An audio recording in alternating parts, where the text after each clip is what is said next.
Hello, everyone. Welcome to another seminar in this webinar series of ITE. Today, we have Shang, who will be presenting his master thesis work on strategic planning of an interconnected crowd logistics network. Shang is a MASc student under the supervision of Professor Matthew Roda. His main research interests are on analyzing the travel behavior of crowd shippers and how to improve crowd shipping operations. He is also keen on developing efficient optimization solutions for novel city logistics practices, such as autonomous vehicles and physical internet. So, Shang, the floor is all yours.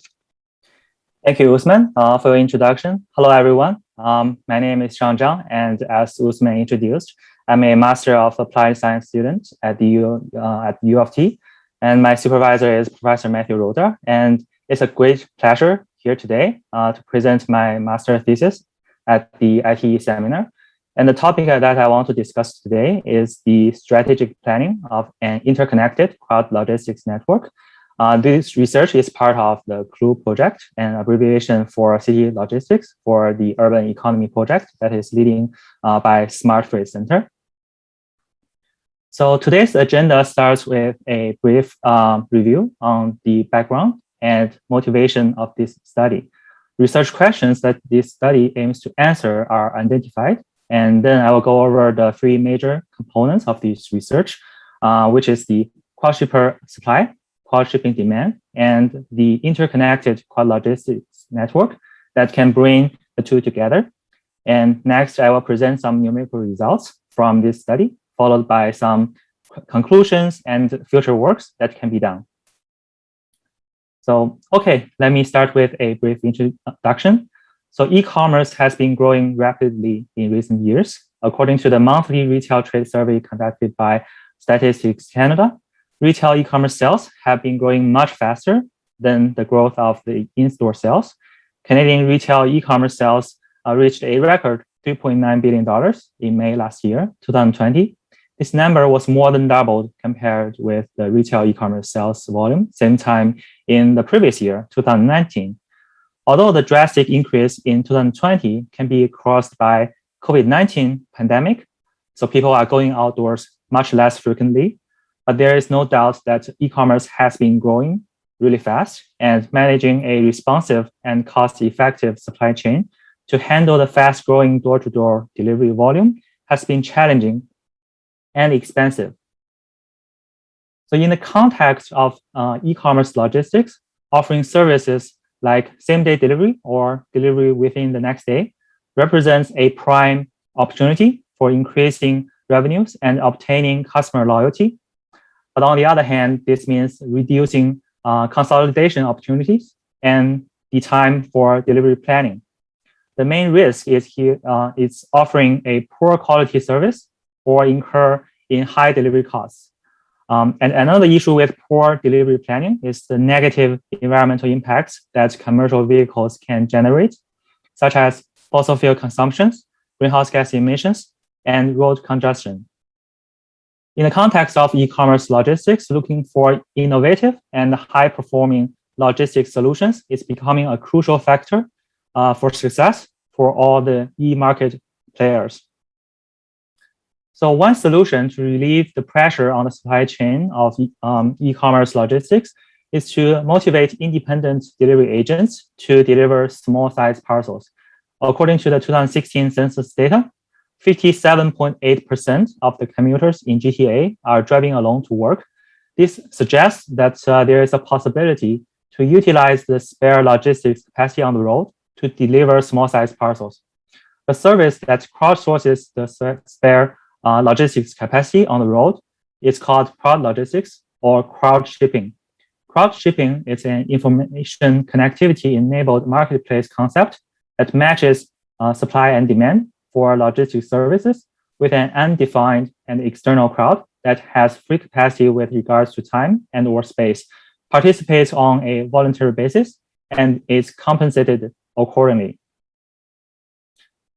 Cross-shipping relates to the idea of the physical internet. So physical internet is defined as a global logistics system based on the interconnection of logistics networks by a standardized set of collaboration protocols, modular containers, and smart interfaces for increased efficiency and sustainability. Even though physical internet on a high level is a global concept, when applied to urban environments, it deals with goods movements going in and out of the city. So traditionally, the e-commerce goods movements are managed by either individual logistics service providers or retailers who own a fleet of delivery vehicles. For large retailers who own a fleet of delivery vehicles, as shown as the red lines on this graph, they plan their own routes to service their own customers. And for smaller retailers who don't own a fleet of delivery vehicles, the service of a logistics service provider is requested.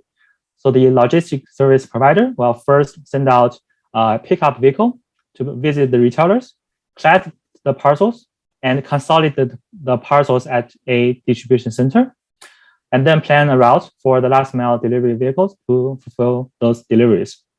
As shown in this figure, many systems, vehicles, and routes overlap and intersect in current urban logistics and transportation system, resulting in economic and operational inefficiencies and increasing greenhouse gas emissions, as well as degradation of the life conditions of city citizens.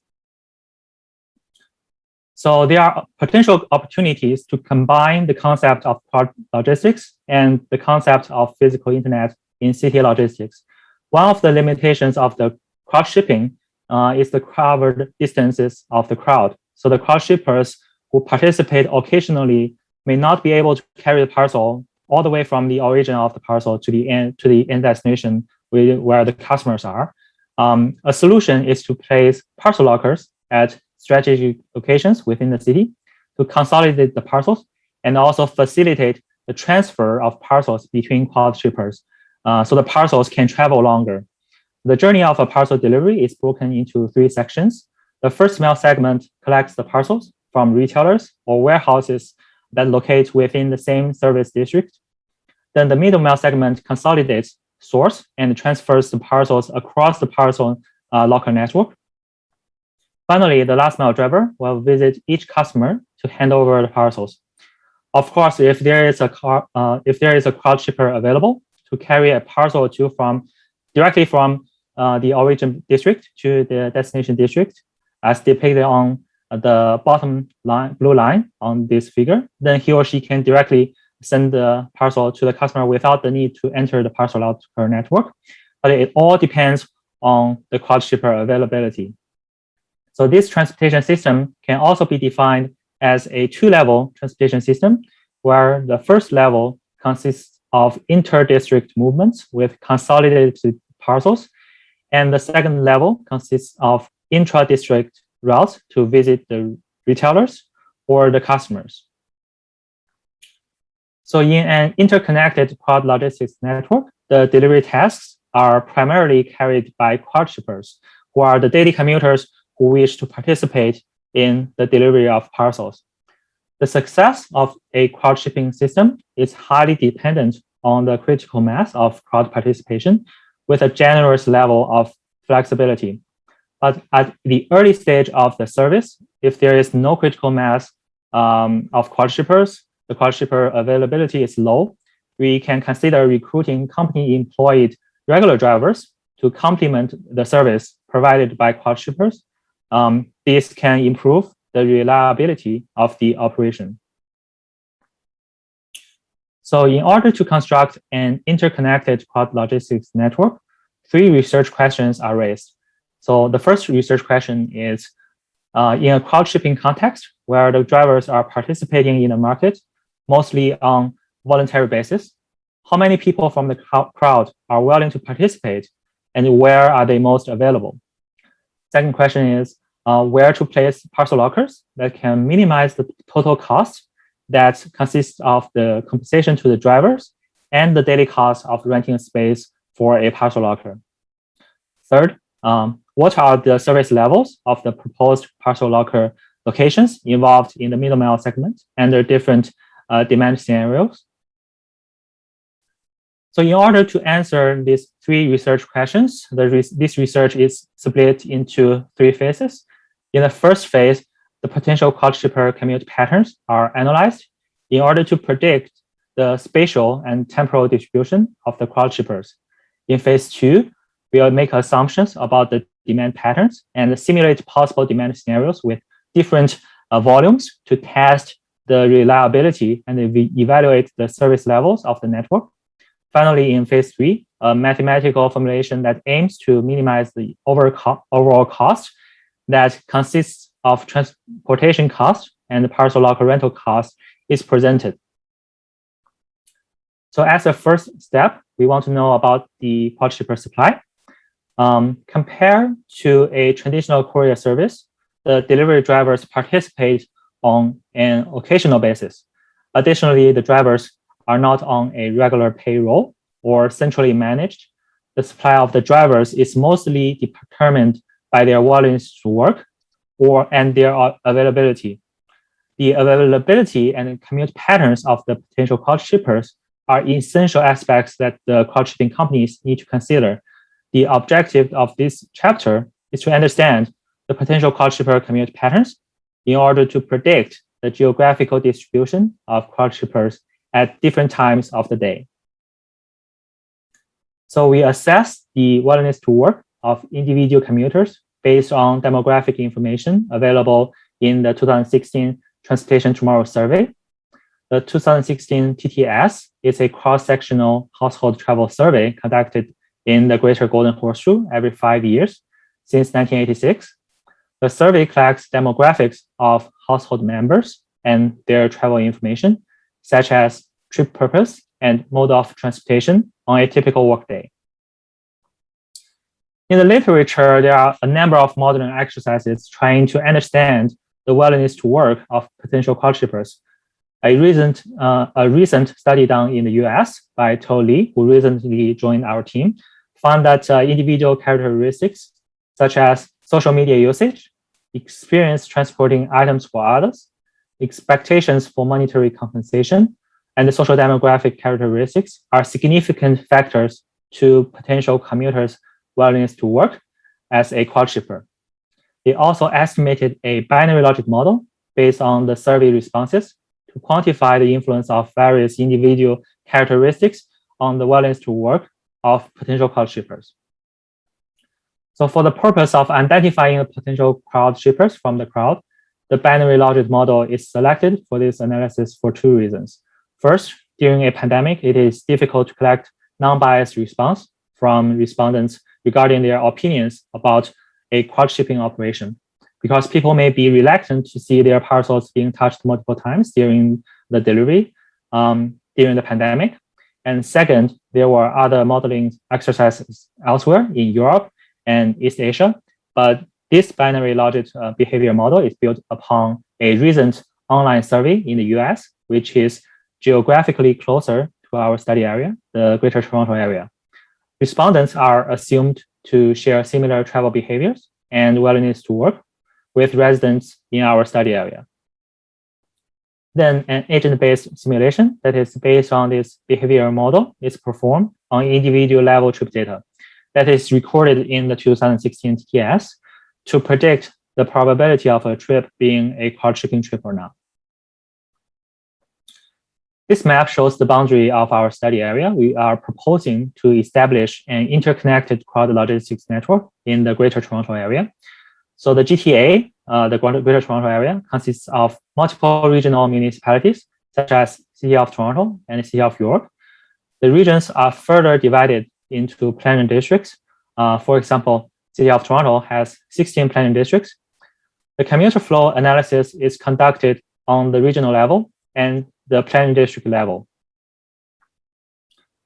So this table summarizes the simulation results of the regional quad shipper daily commute patterns in GTA, including the internal commutes, commute attraction, and commute production, and their densities per square kilometers in each region. Internal commutes are quad shipping trips whose origin and destination are the same region. And the commute attraction of a region are quad shipping trips that are traveling towards that region the commute production of a region are the cross shipping trips that originate from that region.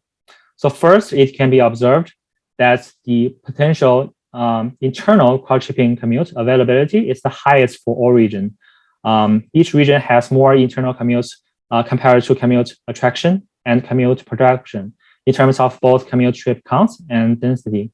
Most of the regions have at least 40% more internal potential cross-shipping commutes compared to their potential cross-shipping commutes attractions and productions, except for the region of York, which has a relatively balanced potential cross-shipping commute flows in all three directions. On the other hand, the commute attraction and production in each region are balanced, which makes sense because the candidate trips for our analysis are either work-based or school-based commutes, and it is highly likely that a commuter who travels to another region for work or school will return to home at a later time of the day. Another observation is that the region of Durham has the largest area in square kilometers compared to that of other regions. However, the large area did not facilitate a high level of potential cross-shipping commute trips. In fact, Durham has almost the lowest potential cross-shipping commute trips, with only its potential cross-shipping internal commutes higher than the Houghton's number. Based on all three commute types and at the regional level, Toronto has the highest level of cross-shipper availability, Peel comes next, then York. Houghton and Durham have similarly low levels of cross-shipper availability. So now looking at the potential cross-shipper daily commute patterns between planning districts in GTA, we can observe from the pie chart that 9% of the planning district pairs have no cross-shipper available. Some planning districts in the northern Durham region seems to be isolated from the appearance of the right-hand map. And the fact that Toronto and Peel have the highest cross-shipper availability can also be observed on this map.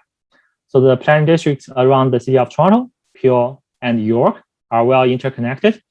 Outside these regions, Houghton and Peel have a high level of cross-shipper availability, and Durham has a high level of cross-shippers available to connect with city of Toronto.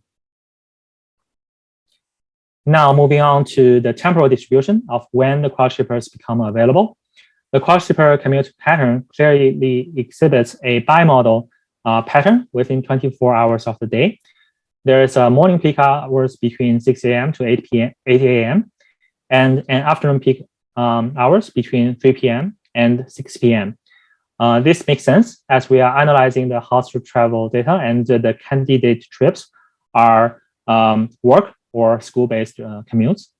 So from the perspective of temporal commuter distribution, the cross-shipping company can leverage these time slots that have high cross-shipper availability to publish delivery requests.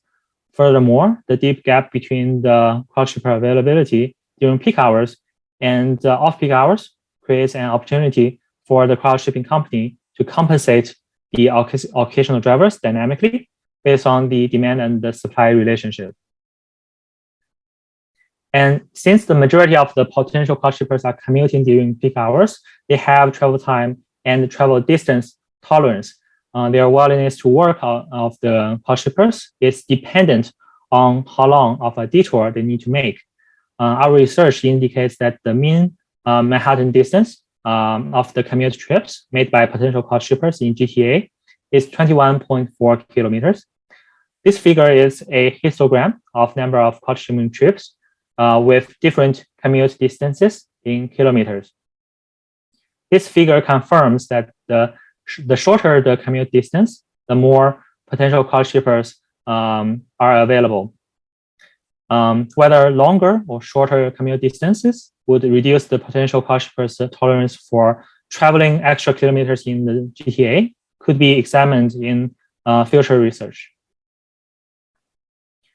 Next, in phase 2 of the research, the cross-shipping demand patterns are analyzed. So the objective of this chapter is to make assumptions about the annual e-commerce logistics demand pattern and simulate possible demand scenarios for phase 3 to evaluate the service levels of the interconnected quad logistics network. And due to the lack of the established quad shipping services that serve the entire GTA and available demand projections, a planning district-based model is presented. This means that the origins and destinations of the parcels are approximated at the centroids of the planning districts. Similarly, the candidate locations of the parcel lockers are approximately at the centroids of the planning districts as well. So the strategy of planning district-based locations is easily scalable when the future demand information becomes available. For example, instead of the centroids of the planning districts, the quad shipping company can partner with online retailers who can share their warehouse or inventory location information for parcel pickups. Then more parcel origin locations and candidate local locations can be added to the network. So due to the lack of historical quad shipping transactions and demand projections, the following assumptions are made.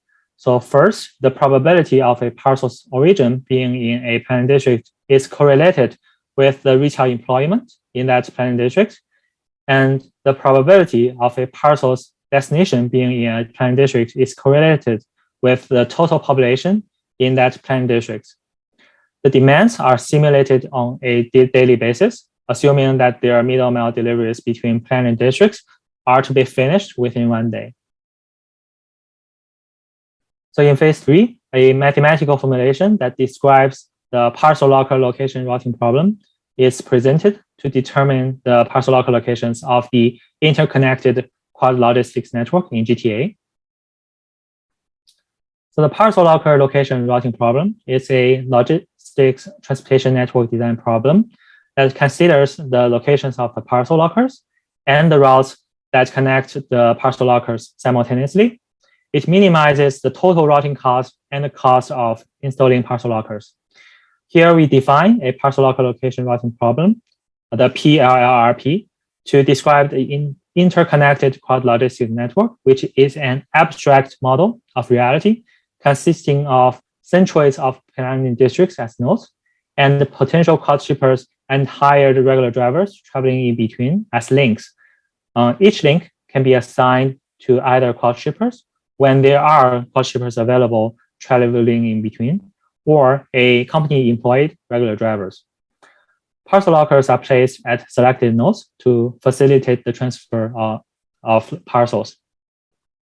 So the objective of this phase is to select locations for parcel lockers and assign quad shippers and regular drivers to cover the links that can optimize the operation costs of the interconnected quad logistics network, given the simulated demand scenarios. So here is the mathematical formulation of the objective function. So here in this objective function, we have 3 decision variables. The xij and yij are the numbers of quad shippers and company employed regular drivers assigned to serve an edge I and j. bi is the binary variable indicator of whether a node I is placed with a parcel locker or not. The first term of the function calculates the sum of the transportation cost of all hired quad shippers and regular drivers, with Tij being the time they spend on driving between edge I and j in the unit of hours. And C and R are the compensation for the quad shippers and regular drivers respectively in the units of dollar per hour. The last term of the objective function is the parcel locker cost, with R being the daily cost of having a parcel locker. So there are also some key constraints that need to be addressed. Firstly, it is the classical vehicle routing problem constraints, such as the conservation of parcel flow. No returns to the location where the parcel has already visited are included in this optimization problem. And additionally, in the context of interconnected quad logistics network, parcels cannot be transferred at a location without a parcel locker, which means that we want to avoid the situation when the 2 drivers have to meet up in person to hand over the parcels. This is problematic in the time of pandemic, And also these meetups can induce waiting time for the other driver to show up. The quad shippers assigned for each link cannot exceed the corresponding quad shipper availability on that link. Also, the capacity of the quad shipper and the regular drivers' vehicles cannot be exceeded. So here, I want to show some results from the numerical experiment. So first, let me talk about the design for the experiment. In order to test the reliability of the network, we consider 5 different demand volumes ranging from a daily parcel volume of 50 to 700. The numerical result for each demand volume is further divided into 2 phases. In the training phase, where we try to find the optimal locker locations, 30 training demand scenarios, each with the corresponding demand volume, are simulated, and the corresponding PLLRP is solved to obtain the optimal locker locations in each iteration. So we used the Groovy solver in Python to solve the PLLRP. The optimal number of parcel lockers for a specific demand volume is the average number of parcel lockers selected in the 30 iterations. And the most frequently selected nodes are chosen to place parcel lockers. Then in the testing phase, when we know that the proposed locker locations, these optimal locker locations are tested by another 30 testing demand scenarios. And the average service levels in each of the 30 iterations are recorded. Finally, the expected service levels are estimated. So first, let's talk about the optimal number of parcel lockers. It makes sense that in our experiment, the more demand requested, the more parcel lockers are placed.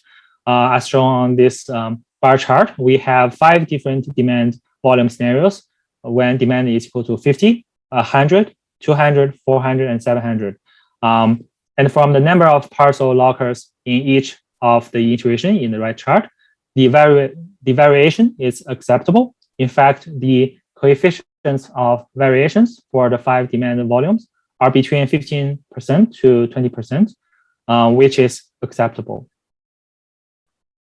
And for the parcel locker locations, in these 2 maps, the parcel locker locations for the 2 demand volumes are shown using red pins. So the left figure is when the demand volume is equal to 50, and the right figure is when the demand volume is equal to 700. When the parcel demand is low, the parcel lockers spread out to cover as much service area or as many potential quad shipping trips as possible. As the daily demand volume increases, other regions become ideal for parcel locker placement. And one interesting fact is that as demand increases, the parcel locker network tends to intensify in the city of Toronto instead of continuously spreading across the GTA. This makes sense as Toronto has the highest level of potential quad shipping commute production and attraction. While the parcel locker network intensifies in the city of Toronto, almost no new parcel lockers need to be installed in the outer regions other than a new parcel locker in central Durham and one in the western York region. When the demand volume exceeds 100 packages per day, this shows that unlike a traditional parcel locker solution, when the parcel lockers are placed close to the customers to serve the corresponding population, the parcel lockers in the context of quad shipping can serve further areas as long as there are quad shippers who can reach that further destinations. So next, we talk about the average parcel cost estimate. So the average parcel delivery cost can be estimated in the testing phase for each demand volume. So the figure on the right shows the minimum average cost in 30 iterations, estimated cost, and the maximum average cost of the 30 iterations in the unit of dollars per parcel. From the chart, several patterns can be observed. One observation is that as the parcel volume increases, the estimated cost from all 3 measures are reduced, even with more parcel lockers installed to facilitate the transfer of parcels. This makes sense as installing parcel lockers when the demand level is low can be costly. And also, as the demand volume increases, the frequency of consolidation is increased in the interconnected quad logistics network. And second, the volatility of the cost is reduced as the parcel volume increases. So the performance of the interconnected quad logistics network stabilized as the demand volume increases. So the estimated cost of the 5 proposed network configurations under different demand volumes reflect that the proposed parcel locker network can achieve lower cost per parcel delivery and lower volatility of the average cost when the demand volume is high. Next, we talk about the transportation time. As can be seen from the chart, the median transportation time is reduced marginally as the demand volume increases. The variation in the middle mile transportation time for higher demand scenarios also reduces as the third quartile reduces. This makes sense as demand volume increases, more parcel lockers are installed to reduce the unnecessary detours that the quad shippers have to make when they have to reach one of the few parcel lockers when the demand volume is low. However, we can also see some significant higher outliers happening in some of the large demand scenarios. These outliers are inevitable in this case because the more parcel demands are simulated, the more likely that some demands that serve the distant planning districts are generated. Transferring these parcels to the destination planning districts can be time consuming. It should be noted to the quad shipping company that these significantly longer middle mile deliveries may cause delays to the last mile deliveries downstream. And the number of transfers is another key performance indicator that can help the quad shipping company to evaluate the utility of the installed parcel lockers. So in the testing phase, the average number of transfers that occurred at a parcel locker under each demand volume is shown in this table.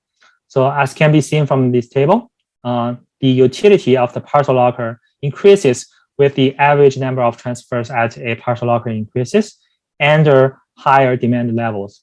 Even though there are more parcel lockers installed in the network, the average utility of the parcel locker increases.